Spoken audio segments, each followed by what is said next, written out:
again, who I'll hand over to in a moment, but a couple of other updates from me. So firstly, an apology from me. I am really sorry, but linked to car parking permits, we're going to have to ask colleagues to check their car parking permit is active, and some people will have to re-enter their direct debit details. We will write out across the trust on this tomorrow, at the very latest Thursday.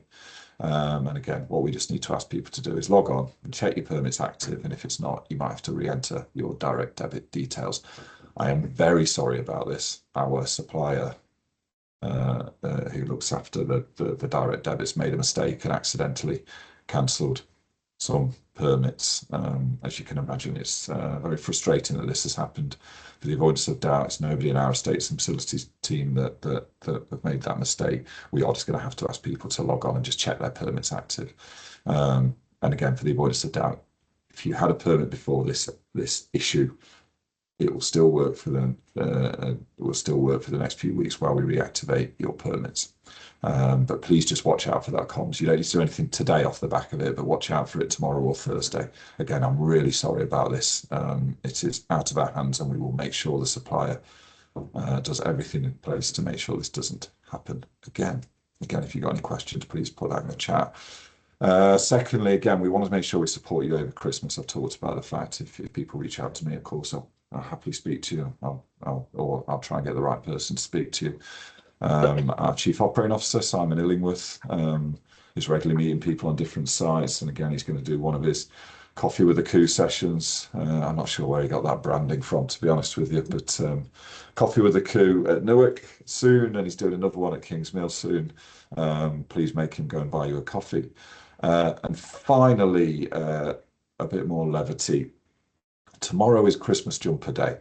And I'll be honest, until I was reminded of this about 5 minutes ago, I'd forgotten this. So I'm going to have to go to the back of my cupboard and see if I can dig out a Christmas jumper. Tomorrow's Christmas Jumpers Day. For those who want to take part, and as long as it's in line with RPC, Zoe, I'll look to you. I'll try and get a sign off from you for mine tomorrow. There's a prize up for grabs for the most festive team. I shall not be winning that prize, to be clear. We're asking those who wear a jumper, if they are willing to make a donation to the Sherwood Forest Hospitals charity. We'll put the QR code in the chat. I'm suddenly, what you see in me here is this lingering sense of anxiety as I've got to kind of dig out a Christmas jumper, and I've got a few walkabouts tomorrow. So hopefully I have a good enough Christmas jumper that doesn't get me laughed at around the hospital. Thank you. I promised it would get a bit more fun as we went on with those updates. I'm just checking the chat to check there's no questions that have come in already. I'll keep my eye out, but I'll pause there for a second. Please keep questions coming in. And Zoe, over to you, please. Why have we gone back to mask wearing? And can you tell us where it is and all the other things? Oh, lovely. Thank you very much for inviting me, John. So I'm Zoe, I'm your infection control matron for the organisation. As you know, the Trust made a decision on Friday last week to put us back into face masks in our admission areas. So ED, EAU, SAU, our Children's Assessment Unit and Radiology. The reason we've done it is because our respiratory viruses are exponentially increasing. To put it in context, in November last year, so 24-25, we had 49 admissions with flu through the entire month. In 25, this November just gone, we've had 159 patients. We are seeing that the flu peak is, I won't say it's starting earlier, but we are on our flu peak numbers before we even get to Christmas. Last year, over our flu peak, we averaged 105 patients per week. This week alone, we've seen 108 patients within our organisation that have had flu. It is very, very challenging. I know that people don't want to wear masks, but with the combination of good mask wearing, good hand hygiene, and vaccinations, we can keep ourselves and our patients safe. It is not just our organisation that's made this decision. All the hospitals in our surrounding areas have also made the decision. Only last night, Chesterfield actually declared on their intranet page that they were putting all hospital sites in full mask. So at the moment, we are just watching and waiting. If in your clinical area you want to make the decision to wear masks, that is completely acceptable. Some of our colleagues in Ward 25 and in Ward 44 and our respiratory areas, they've made the decision to put the whole team in masks already. There's no wrong or right answer. We just ask that you wear them correctly. As an organisation, we have unfortunately had 2 flu outbreaks declared yesterday, one in our surgical wards and one in one of our respiratory wards. We are working as a team to make sure that they are being supported. It isn't something that we can move away from, unfortunately. You will notice that we've got the SANI stations, all our entrances to our emergency care areas. So as you walk in through the main entrance, radiology, your outpatient areas, welcome treatment centre, there are masks and hand gel available there. And we've had some lovely new posters made by comms, red ones that will tell you that if you are in a red area and you must wear a mask all the time. Amber, we'd like you to wear one, please consider it. And green, it's entirely your choice to wear a mask, but you are welcome to. So you'll see those around the trust. From an IPC point of view, just a few reminders about how we wear PPE. So if a family member is visiting somebody who is in an infected isolation room and it's a respiratory virus, the only expectation is that they wear masks. We wouldn't expect to see people wearing gloves and aprons when they're visiting their loved ones. The only way we'd ask for that in the organisation is if they were providing personal care to their family members. Let me have a little look. We have touched briefly around flu vaccinations and how we're a little bit behind on last year's numbers. So I did have a look on where the range of the roving vaccinators were. So NICU and Ward 25, yours will be there tomorrow. Ward 11, on the 11th, Ward 41, 51, 52, 53 can expect a visit. On the 16th, it's RSU in the respiratory wards. On the 18th, it's ACCU and our UEC. And on the 22nd, it is the rest of UEC, ED, EAU, and short stay units. So flu vaccines are there. Wear your mask properly. Wash your hands with soap and water. Challenge people if you see them wearing a mask on their elbow, because it should always be on your face and I shouldn't see your nose. And I think that is it. So it will be a very, very short and sweet IPC update. So back to you, John. Thank you.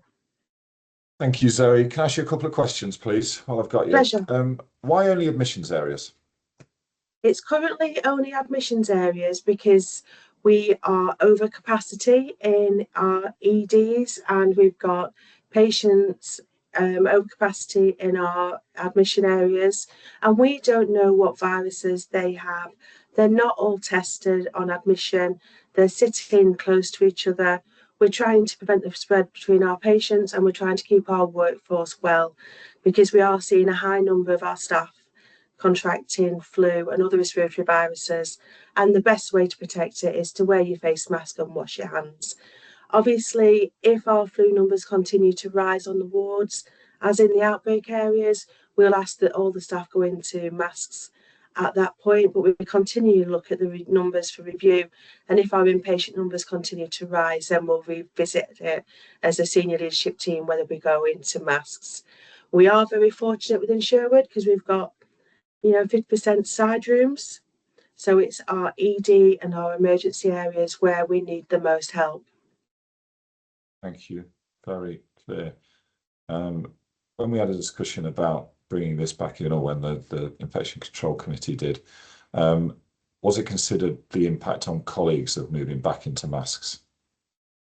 We have considered the impact of colleagues moving back into masks, especially in our augmented care areas, so our ITUs, our high dependency areas.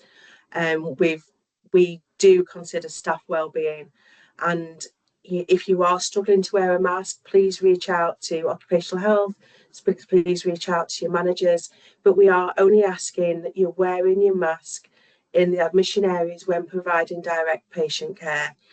and you're walking through the corridors, or you're in the majors department, or you're in a bay on EAU. If you're at the nurses station, if you're near the hydration station, then by all means dispose of your mask, wash your hands, have a drink, chat to your colleagues, take that downtime. But when you're back with those patients, please put your mask on. Thank you, Zoe. Very clear. I don't think we've had any questions through so far on this. I do recognise the move back into masks is difficult, and it was a really difficult decision to make. But we do believe it's the right one for both patient and colleague safety. Of course, if you've got any concerns you want to talk through, you want to understand more about the decision, then please just get in touch and we'll tell you everything we know. Thank you so much, Zoe. Very clear. That's it of our formal agenda today. Now, I was just going to update with a few things, and then we'll see if any questions come in, and if they don't, then we will close early. So just some reflections from me and some final, a broader update on, the trust, the good, and some of the challenges we're facing at the moment. So I'm going to talk about 4 areas: culture, quality and safety, access, and then money. So firstly, culturally, I've got to say, walking around the hospital in my couple of months so far, it's been a pleasure to be here. Doesn't mean there aren't areas we can improve. I've touched upon those previously. I'm very clear that culture must come first. How we do things must be the foundation that we build everything on across this organisation, and indeed beyond, when we're working with partners and otherwise. And hopefully you've seen that from me. If you've not, then please get in touch with me, and I'm very happy to talk to you about how we can improve. I'm very clear about that, because this is people's hospital, it's your hospital, and how we work, it's your hospitals, and how we work together is absolutely fundamental to everything we want to achieve. Do I think that's trickier when it gets even more challenging in winter? Yeah, it is trickier, which is why we've got to focus on it more than ever. Second point about quality and safety, again, this will always be absolutely at the front of everything we do. We need to be clinically led. We need to make sure we've got clinical decision making, including on things like mask wearing. And it won't be me making that decision. It needs to be our clinical experts that advise us on what to do in those areas and in many other areas across the piece. And again, I've seen some amazing things in what we do on quality and safety across our hospitals. There are areas where we want to improve as well, like we've already talked about. ED's too crowded at the minute.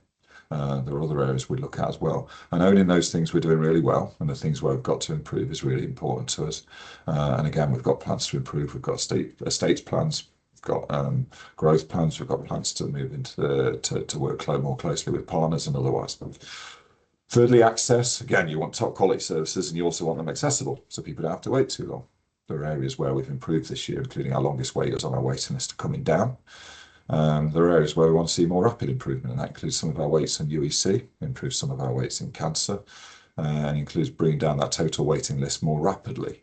And again, the CDC at Mansfield, for example, will be a big step forward in some of that stuff. So again, I think there's a balance there. There's areas where we must improve. Talked about 4-hour waits as well in ED, and there are areas where we are seeing progress. And thank you for driving that, because that's all of you driving that. And then lastly, the money. It's always a tricky one to talk about, because I've said a few times, I don't think anyone in the NHS comes to work for money, but it's also a key part of our jobs to make sure we spend taxpayer money in the best possible way. And I think it's a similar picture of, we can see progress. We're spending less on agency now, for example, than we were a year ago, quite a lot less. And we have more substantive colleagues in the organisation, better value. I'd like to think that allows us to provide better quality access and otherwise as well. But of course, we're still spending more than we're earning at the minute, which makes it challenging.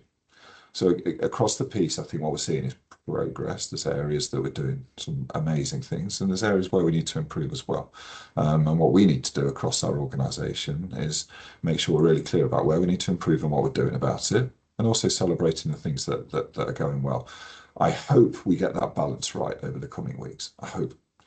My ask of you, if there's anything today, well, 2 things, if I may. 3 things I'm expanding as we go. One is, please keep prioritising that culture and all those other things that we do here at Sherwood Forest. Secondly, please tell us if we're not getting that balance right, if you think we should be doing something differently. Again, that's how we learn as an organisation, always. The third aspect is please going into winter, which we know will be a tricky period with industrial action otherwise. Know what your role is this winter. We've all got different roles. Know what your role is to help patients, colleagues, and otherwise this winter. Zoe's just talked about an aspect of that. But it's going to be tricky. How we support each other is always the fundamental part of this. As ever, I've met some of you. I'll hope to meet many more of you. If you want to reach out to me, I'd love to speak to you. And thank you for everything you're doing. You're making a massive difference every single day, whatever your role is across the organisation. We do have some questions now. Oh, we've got a question. Given our trust position on vaccine update, do we have any data on vaccine update in our local communities? Any social media posts I see relating to vaccines is flooded with negativity towards them, and I wonder if there's a correlation with flu numbers in the winter and a reduction in uptake in general. This is a cracking question. Craig, thank you for asking it.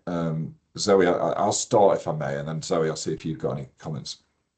So I do think there's a general sense of vaccine fatigue across the country. It's the word I've heard used in a question I had last week, and I can see that, and I think some of that's coming out of COVID. Whilst we're saying that half of our colleagues, roughly speaking, haven't been vaccinated, actually that puts us in one of the highest vaccination rates in the region for a hospital of our size. So there's a corollary of relatively we're doing well, but of course in absolute terms we want more people to come. So thank you for everyone's focus on that. Part of our job is to make sure we give people all of the right information to make their decision, and that's Zoe, has referenced that in terms of getting information to teams, to speaking to people. I am conscious there is information out there that might be negative. There is also misinformation at times, and all we can do is just play a straight bat and make sure we give people the facts, give people the ability to get a vaccine should they choose to have one.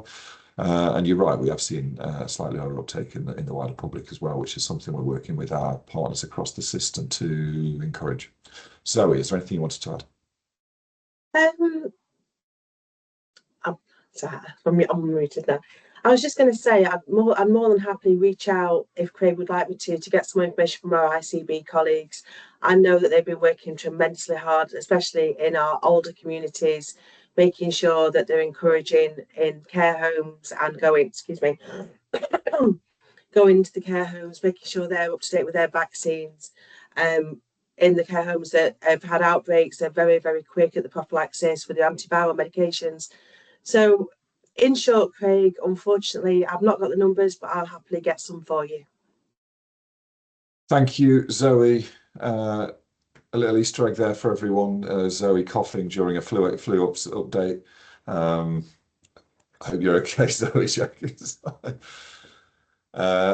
Thank you. If there are no other questions today, we will close early as I promised. As I say, we look forward to seeing you around. Watch out for our Christmas comms over the next few weeks. If I don't see you before Christmas, I hope you have a wonderful Christmas and festive period and everything else therein. I wrote on Friday about advent calendars and otherwise, and 9 days in, I can say I get woken up every morning with my kids saying, can I open the next calendar?